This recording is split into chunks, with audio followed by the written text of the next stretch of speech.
Voilà, bonsoir, c'est Ladji Agoumé. Aujourd'hui, je vais faire cette petite vidéo sans parler comme Ladji Agoumé, comme vous aimez. Mais j'ai décidé de vous faire cette vidéo pour vous expliquer pourquoi les États-Unis, la France et le reste des pays ne pouvaient pas attaquer la Russie pendant que la Russie est en train de faire la guerre contre l'Ukraine. Il faudrait d'abord que vous sachiez pourquoi la Russie est en train de faire la guerre contre l'Ukraine. Ça, c'est ce que beaucoup de personnes ne connaissent pas. La Russie fait la guerre contre l'Ukraine. Pourquoi? Parce que la Russie ne veut pas que un pays comme l'Ukraine, qui est son voisin, entre dans l'OTAN. La Russie ne veut pas que l'Ukraine entre dans l'OTAN. Pourquoi? Les gens vont me dire que l'Ukraine a le droit d'entrer à l'OTAN s'il veut, machin truc.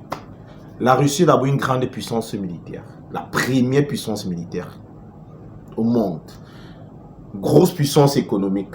Ennemi numéro 1 de la Russie, c'est les États-Unis. Ennemi numéro 1 des États-Unis, c'est la Russie. Et pourquoi la Russie ne fait pas partie de l'OTAN et pourquoi la Russie ne fait pas partie de l'Union européenne? La Russie estime que, étant un pays première puissance militaire, grosse puissance économique en matière de gaz, en matière de pétrole, et Ladji, là tu as fait les recherches. Bon, en fait, revenons sérieux.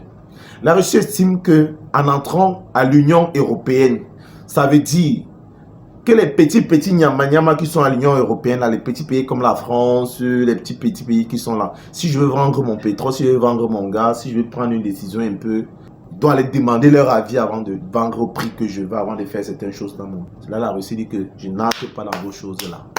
La Russie n'entre pas dans l'OTAN. Pourquoi? Pourquoi la Russie estime que je suis la première puissance militaire au monde?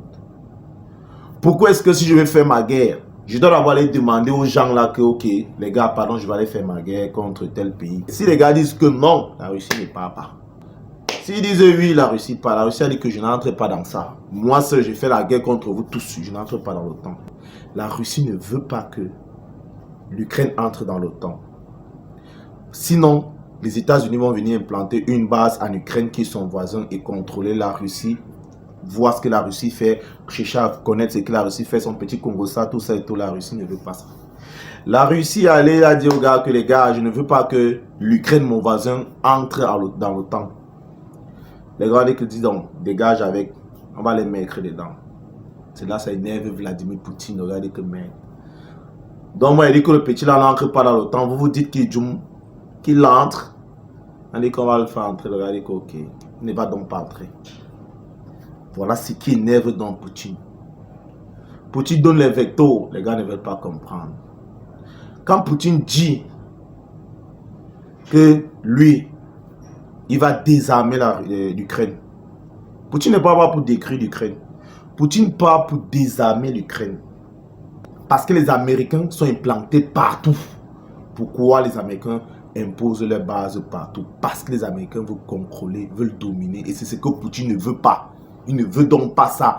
De tous les pays qui sont frontaliers de la Russie, Poutine ne veut pas qu'un de ses voisins ait une base américaine. C'est ce qu'il ne veut pas. Il ne veut pas entendre ça en tant que puissance militaire. Pourquoi lui quitte de son continent?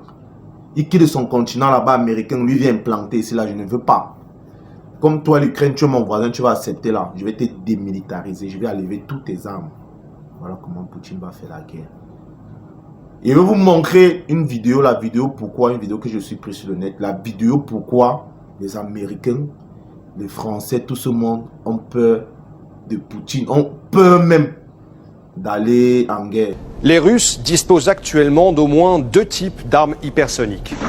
Le premier est destiné à emporter une charge nucléaire pour frapper n'importe quelle cible sur la planète. Avant-Garde, c'est son nom, ressemble à un missile balistique classique long de 27 mètres. Mais dans sa coiffe se trouve un planeur, une sorte de drone de 5 mètres de long. Lancé par le missile, ce planeur en matériaux composites pourrait voler jusqu'à 27 000 km/h dans les hautes couches de l'atmosphère, protégé de l'air chauffé à 2000 degrés par son bouclier thermique. Là où un missile balistique classique monte dans l'espace et suit une trajectoire en cloche, prévisible par la défense ennemie, Avant-Garde, lui, reste à plus basse altitude. Il peut virer, changer de cap. Son point d'impact est imprévisible. En alliant la vitesse phénoménale du missile et la capacité de manœuvre du drone, Avant-Garde rend les systèmes d'interception inopérants. Avant-Garde peut emporter une charge nucléaire équivalente à 130 fois celle de la bombe d'Hiroshima. Les Russes ont également développé des missiles hypersoniques à plus courte portée, comme le Zircon. Lui fait 11 mètres de long. Lancé par un sous-marin ou un navire, il est conçu pour couler des porte-avions ou détruire des cibles situées à moins de 1000 km. Sa vitesse atteindrait Mach 9, soit 11 000 km/h, assez pour former une enveloppe d'air surchauffé qui le rendrait presque invisible au radar, ne laissant que quelques secondes aux cibles pour réagir. Même si les Russes gardent secrètes les capacités exactes de ces armes, ils envoient au monde un signal très clair, une nouvelle course à l'armement a commencé. Au début, ils ont d'abord fait le suicide, ils ont fait la gueule. Que si Poutine essaie de bombarder l'Ukraine, il y aura les représailles. Vous connaissez la femme française, la Macron. Macron a fait une vidéo où elle faisait le CCAO en disant si c'est que Poutine tente, la riposte militaire sera là. Les Français eux-mêmes ont demandé à Macron que Père, tu comptes sur quoi?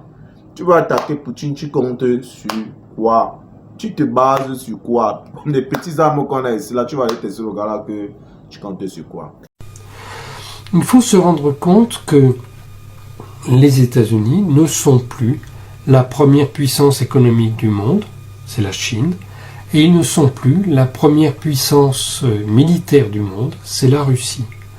Au cours de la guerre de Syrie, que les forces de l'OTAN ont perdu, au cours de la guerre de Syrie, la Russie a expérimenté toutes sortes d'armes nouvelles qui sont sans commune mesure avec les armes de l'OTAN.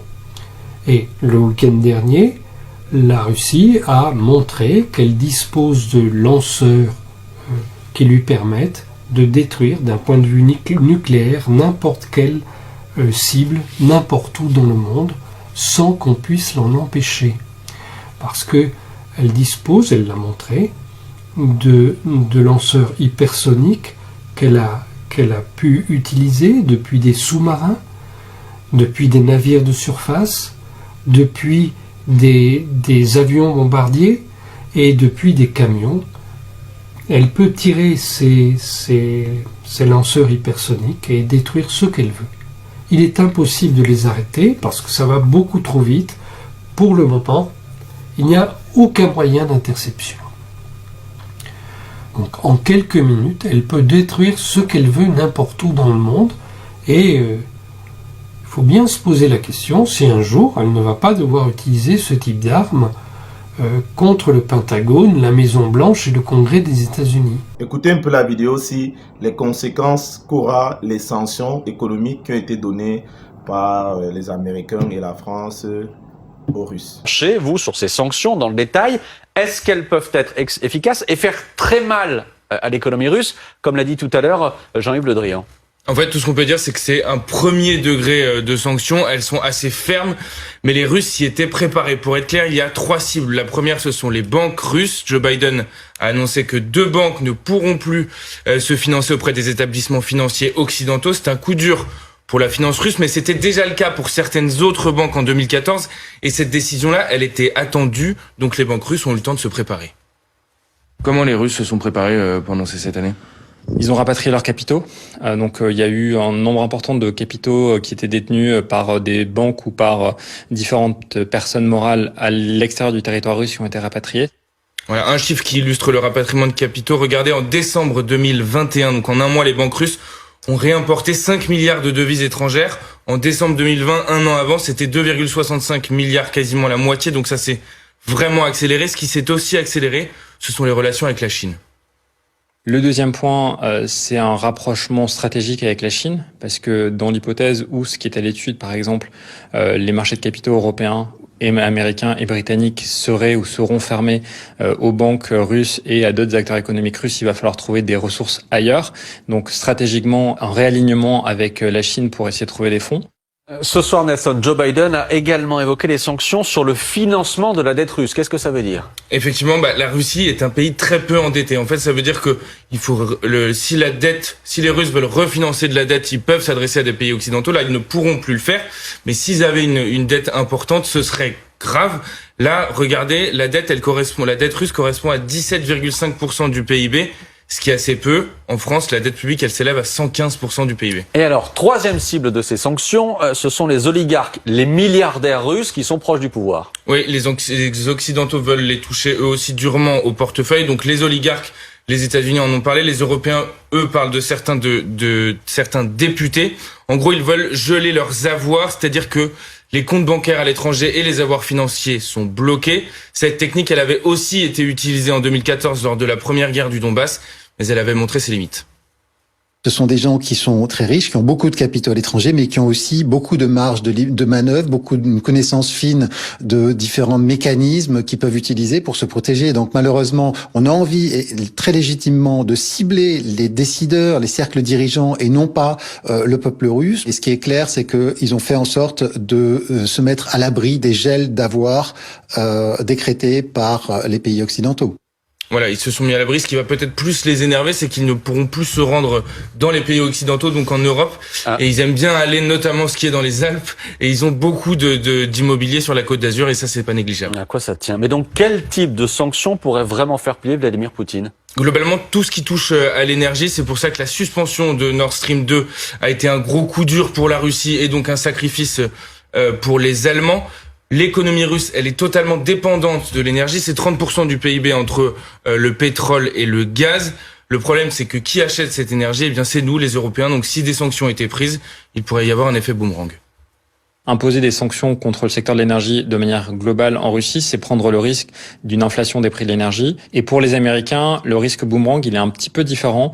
Le risque boomerang, il est surtout de voir un alignement Russie-Chine qui serait très dommageable par ailleurs à la politique commerciale agressive que les Chinois et les Américains se livrent depuis quelques années. C'est la guerre. Moi, ça me concerne pour, en tout cas, c'était à la Diagoumé. Je vais aller sauver mon boutique. Portez-vous.